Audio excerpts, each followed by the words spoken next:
आदाब नाजरीन, मैं अकोला महाराष्ट्र से डॉक्टर रेहान खान। आज हम शनाख्त करेंगे कब्रदश्ती के दरख्त की।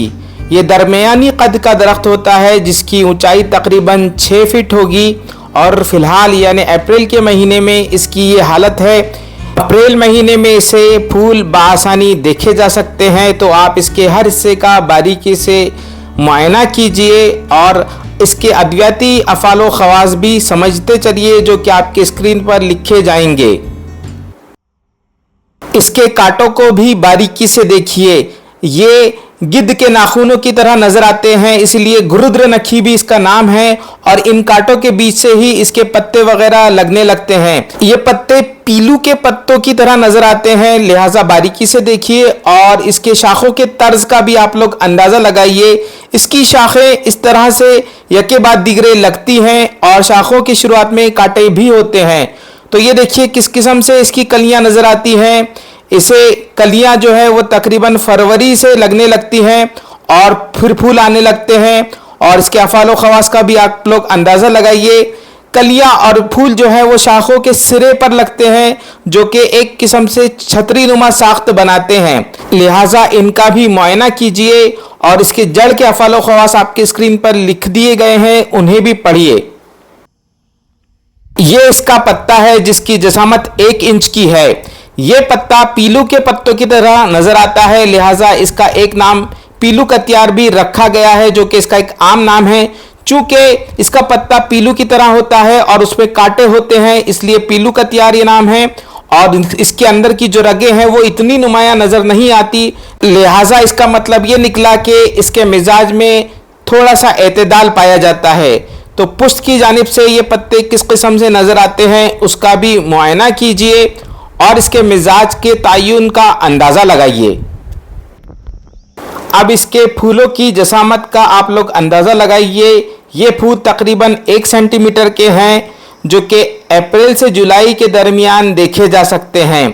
बिल्कुल कैपेरेसी ख़ानदान की तरह ही मखसूस किस्म के इसके फूल होते हैं जो कि एक खोशे में लगे हुए हैं और इसकी कलियां भी आप लोग देख पा रहे हैं, तो उन्हें भी बारीकी से देखिए।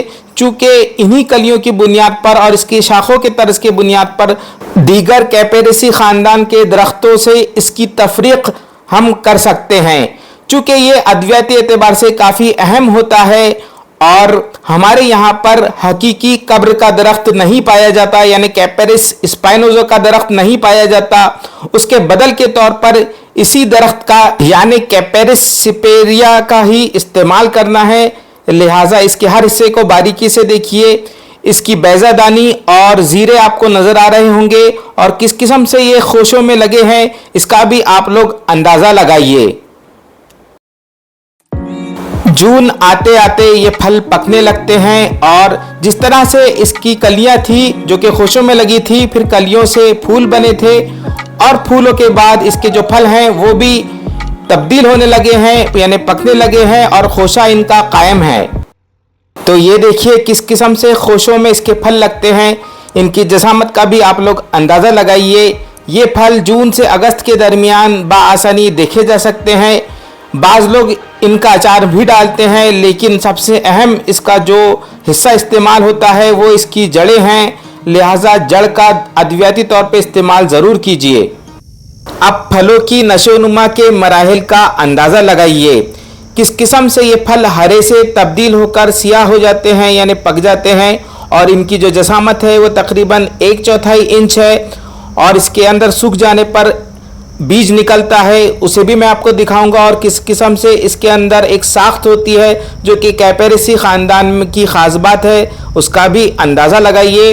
और खोशों में ये फल लगे हुए हैं वो भी मैं आपको बताने की कोशिश कर रहा हूँ ताकि बारीकी से आप इस दरख्त की मालूमात हासिल कर सकें और इसके अफ़ालो ख़वास और सबसे अहम इस्तेमालात आपके स्क्रीन पर मैं लिख देता हूँ, लिहाजा इन अफ़ालो ख़वास की बुनियाद पर इस दरख्त का अद्वियाती तौर पर आप इस्तेमाल ज़रूर कीजिए।